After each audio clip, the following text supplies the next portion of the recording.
एमसीबीटी में नेता प्रतिपक्ष राजा इकबाल का बड़ा बयान सामने आया। उन्होंने कहा कि घोटाले के खिलाफ मैंने बोला है और आम आदमी पार्टी आज माफिया बन चुकी है। आम आदमी पार्टी नहीं चाहती कि हाउस में चर्चा हो। पार्षदों को 2 करोड़ रुपए देना चाहिए और मैं चाहता हूं कि दिल्ली का विकास हो। लोकसभा हो, राज्यसभा हो या फिर विधानसभा या हम दिल्ली नगर निगम सदन की बात कर लें, हंगामा ना हो तो शायद राजनीति और सदन के चलने का असली मतलब ही समझ में नहीं आता है। दिल्ली एमसीडी के बजट को लेकर के यहाँ पे भाषण होना था, अपनी बातों को सामने रखना था नेता प्रतिपक्ष राजा इकबाल की तरफ से, लेकिन क्या कुछ तमाम चीजें रही। खुद राजा इकबाल से बात कर लेना चाहेंगे। राजा जी, सदन की कार्रवाई में हो, हंगामा ना हो तो शायद राजनीति नहीं होती है। आप अपने वक्तव्य को सामने रखना चाह रहे थे, क्या कुछ तमाम चीजें रही? देखो, आम आदमी पार्टी की एक फितरत है, ये कभी डिस्कशन में तो ये लोग आते नहीं, क्योंकि हिटलर शाही से और नक्सलाइट मूवमेंट से तो इनका जो बेस है वो हिटलर शाही इनका बेस है। ये डिस्कशन इसलिए नहीं करते क्योंकि ये हमारे सामने बोल नहीं सकते, सच्ची बात ये सुन नहीं सकते। क्योंकि मैंने अपनी स्पीच के अंदर मैंने करप्शन को चोट पहुंचाई, मैं इंस्पेक्टर राज के खिलाफ बोला।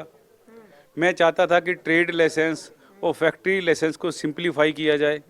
जो भू माफिया है, लैंड माफिया है, बिल्डर्स के मैं खिलाफ बोला, क्योंकि अब ये लोग खुद ही माफिया बन चुके हैं। तो ये चाहते नहीं हाउस में ऐसी डिस्कशन हो। हमारे पास तो विद प्रूफ हम बोलना चाह रहे थे वहाँ पर। हम चाह रहे थे कि दिल्ली के निगम के स्कूलों का एजुकेशन सिस्टम बढ़िया हो।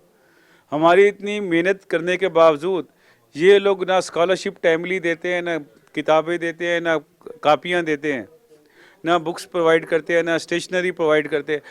मैं उसके लिए बोला हाउस के अंदर, मैं चाहता था पार्कों की हालत ठीक हो। से तो बाहर हटाएगी, क्योंकि जिस तरीके से पार्षद जो हैं वो टूट रहे हैं उससे तस्वीर स्पष्ट हो चुकी है। लेकिन अब सदन 10 मार्च तक के लिए स्थगित हुआ है। 10 मार्च को फिर से सदन की कार्रवाई होगी। क्या लग रहा है अब किस तरीके से बजट को लेकर आपके वक्तव्य को सामने रखा जाएगा, और क्या 1 अप्रैल में मेयर के इलेक्शन तक का इंतजार किया जाएगा? देखो, हम लोग बहुत डिसिप्लिन लोग हैं। अगर कोई पार्टी या कोई जो निगम पार्षद अपनी मर्यादा तोड़ता है तो आप ये मत समझिए कि हम लोग कोई इनडिसिप्लिन होंगे। हम डिसिप्लिन लोग हैं, हमें बचपन से सिखाया गया मर्यादा में चलने का। हमारे सभी निगम पार्षद डिसिप्लिन्ड वे से हाउस में रहेंगे और हम मर्यादा और संयम में ही हम चाहते हैं हाउस चले, और हम बिल्कुल इस चीज़ को प्रमोट करेंगे। चलिए, बहुत बहुत शुक्रिया। हमने बात की दिल्ली नगर निगम के नेता प्रतिपक्ष राजा इकबाल से। वीडियो जर्नलिस्ट तिलक के साथ मैं कंचन अरोड़ा, दिल्ली।